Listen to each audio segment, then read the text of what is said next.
Hi everyone, today we're going to take this cool metallic vinyl from HTV Ront, add it to this canister from the reject shop to create this get in my belly amazingness. So let's make this.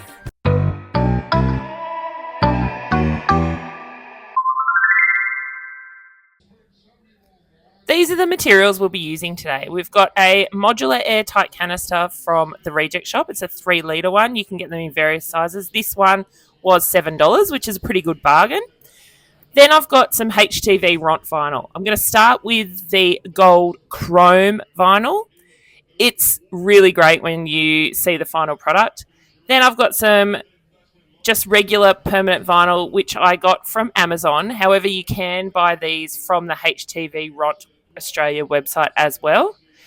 This pack is really great from Amazon if that's what you're looking for. And then I've got some isocol rubbing alcohol, which I just got from Coles for a couple of dollars. Lasts forever, really good to put on the surface of your projects before adhering your vinyl. We're going to start this project in Canva today. We're going to log in. I have logged in through my Google account, but obviously you can choose whatever way you do that. You could sign up. I have shown everyone how to do this in a previous video so that you are equipped. So I'm going to create a design. I always start my design as a square and I do a 12-inch one, same as the mats we use. Helps to make sure that things look good, that I know that it's going to work the way I want it to. So with this one here, I'm going to start with a bubble.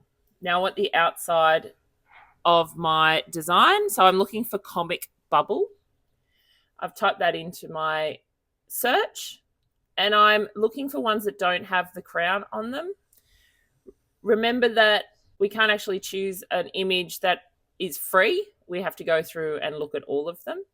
So I've chosen this one. I think it's really cute. I think it's got that pizzazz about it. And now I'm going in and I'm creating a heading. So I'm starting with get in my, and I'm looking for free fonts. So on the right hand side, when we type in handwriting, we look for a free font. And I'm going to choose Twister. This is a great time for you to pause and have a look at all of the fonts so that you can work out which ones you want. But I'm going to go with Twister. It's one of my favorite handwriting fonts. If you are not a cursive writer reader, it is a really tricky one to read, but I really like it. Now, with belly, I want something fat. I want something that's fat and bulky because we're looking at something that's asking us to get in our belly. The old Austin Powers.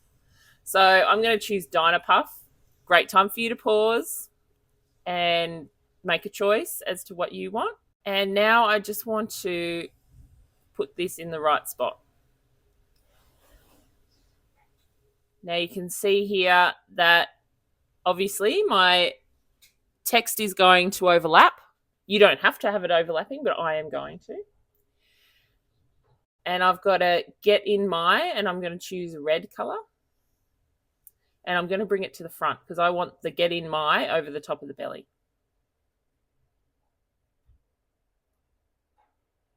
So I'm just going to manipulate that and move it around to put it in the spot that I think it would be best. This is your time to pause, play around, see where you would like yours. Remember to make sure that the belly, that none of the words are actually touching the comic bubble. All right, now I'm just going to duplicate that. Now that I know where I want it and what I want, I'm going to duplicate that original page because each of our elements needs to be a separate element because we are going to share these when we download them as PNGs. And if I shared or downloaded that one element as a PNG, then I couldn't do any of the offsetting that I plan to do when we get into Design Space. It just wouldn't work because that would be one image only. So now you can see I've got 3 separate images, one that's a comic bubble, one that is get in my, and one that is a belly. I would choose SVG if I was working through Pro. However, because I am using the regular version, then I am choosing a PNG because I don't have the Pro version. So now that I am in Design Space, I'm going to create a new project and I'm going to upload each of these different sections or each of these different files. So I have already gone into my downloads and changed it so that I have got I have unzipped that file because the PNGs will come as zipped files. And now I'm in my background remover. So I'm just getting rid of any of the background components of each of these elements. So I'm starting with the comic bubble. And I will name it Comic Bubble. That way, if I needed to go back in and I'm looking for it, then I have got an easier way of finding it. So I'm going to resize it. I have measured my container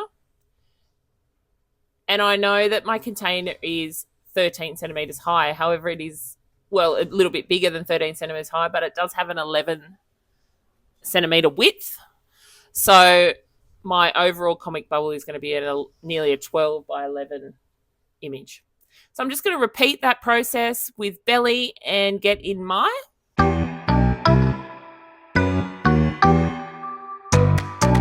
So now that I've got all of the elements on the Design Space canvas, I'm just going to now work on setting up an offset.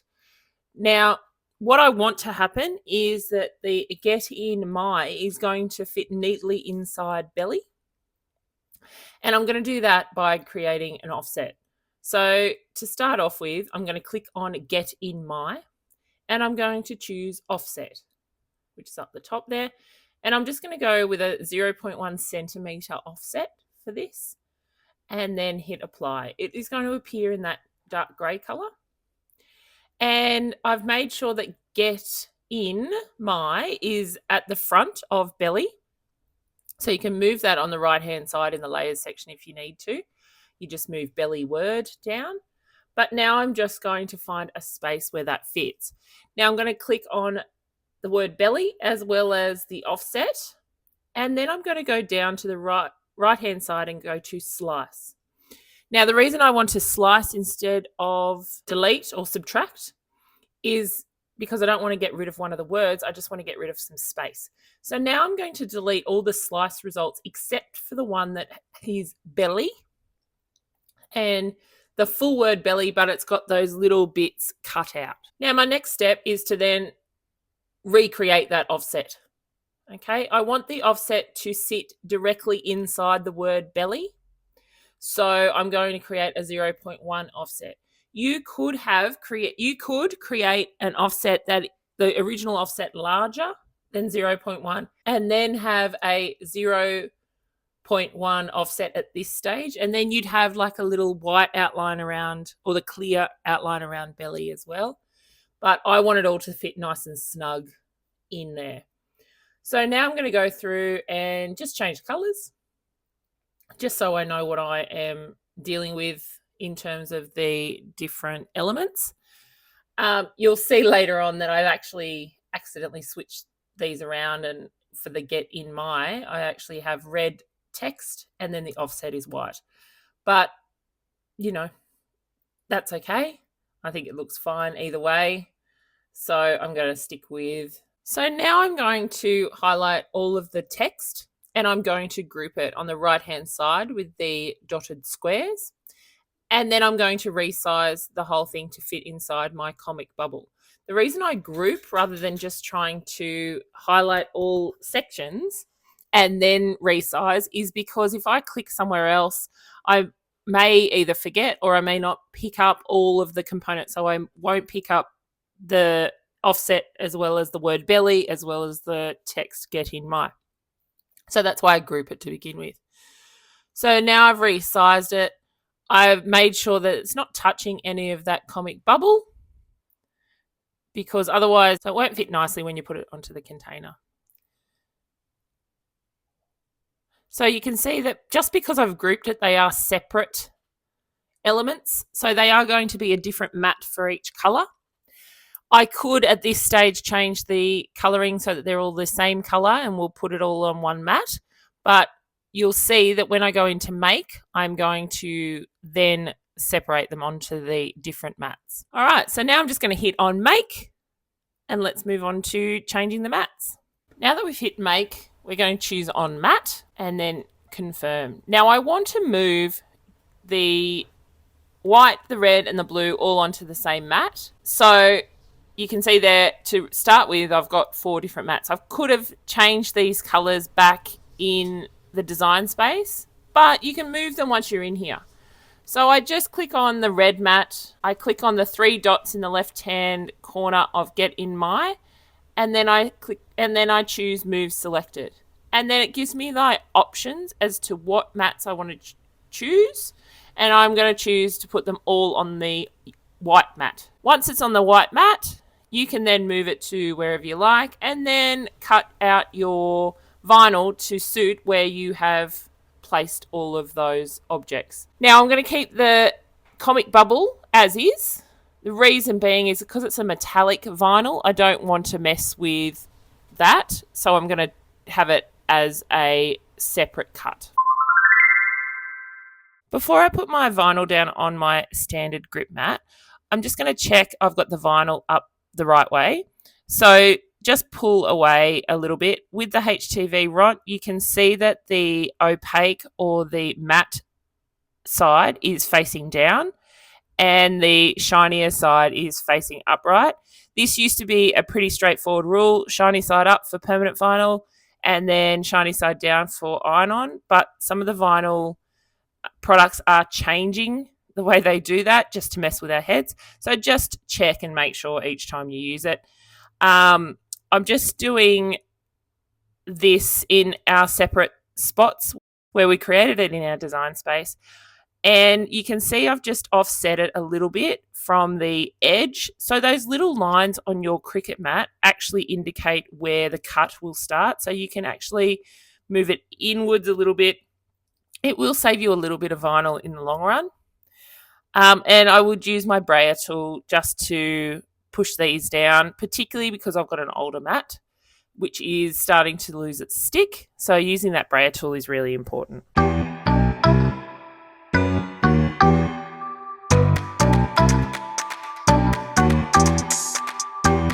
I'm just going to give you a little bit of information about the chrome permanent vinyl that I have here from HTV Ront. It has a protective plastic layer over the top of the vinyl.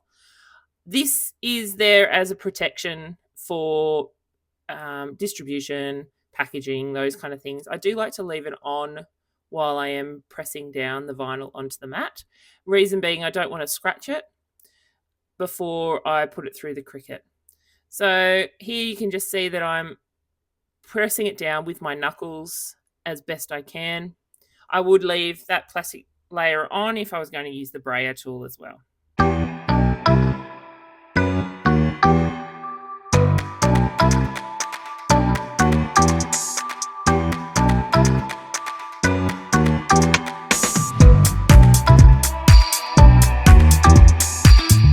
You can see here I've just turned the paper that's inside the canister inside out so I can see where my placement is. If I had it clear, it's still a little bit tricky, but that white background is fantastic for this. I'm just put some isocol on a paper towel to get rid, and then I'm wiping it over my surface. This is to get rid of any greasy fingerprints or any dust or anything that's been left behind in the shop or in my handling.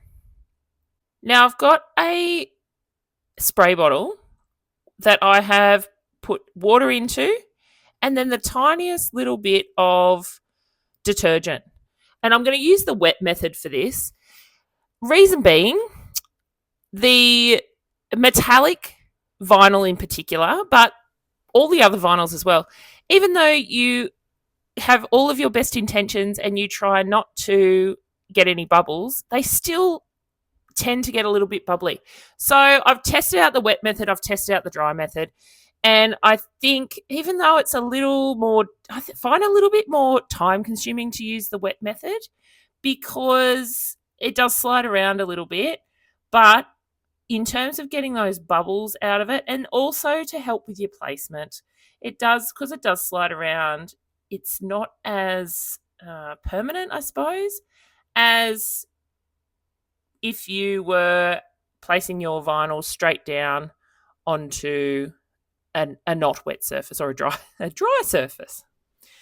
So I'm just going to put this down. I've sprayed a little bit of detergent water down, and then I'm going to place. Obviously, you could measure this, but it's up to you how you. I've just eyeballed where it should go. And now I'm just pushing out any of that liquid. So you will find that there's going to be liquid underneath your vinyl as you put it down, but you just use your finger, and then I use the scraper to just get any of that excess water detergent mixture out. As I said, it feels like it takes a little bit longer than if you just press your vinyl down, but the final result is worth it, especially if you're someone like me who, when they look at it, all they can see are the mistakes. And if you've got bubbles, it just breaks your heart.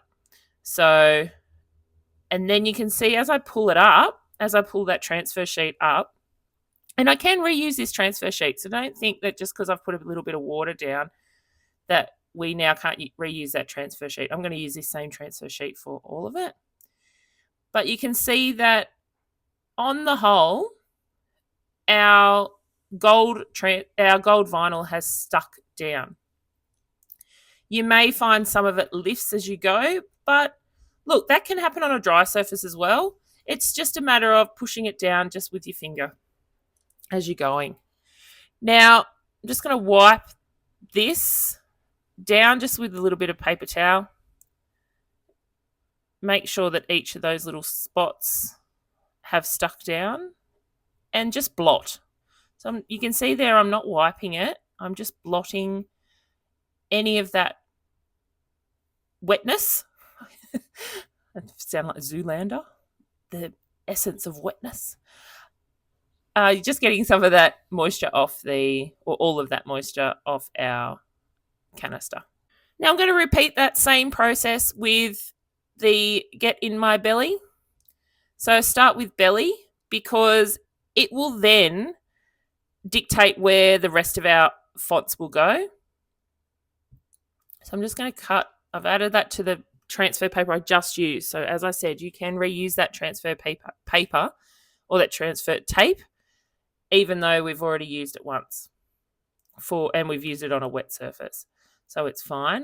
Just reuse. You may as well save money where you can, because we all know cricketing can be quite a pricey little hobby. A great hobby, but can be pricey. All right, so see how easily that HTV Ront backing comes off? I just love it. I know that I keep banging on about it, but HTV Ront really is one of my favourite vinyls. Okay, so I'm going to just place that belly down. So I probably should have done a little bit of water on that too. I don't know why I didn't, but the belly is going to have a little, I can already see there's a tiny little bump on the B there, and the L. Bugger.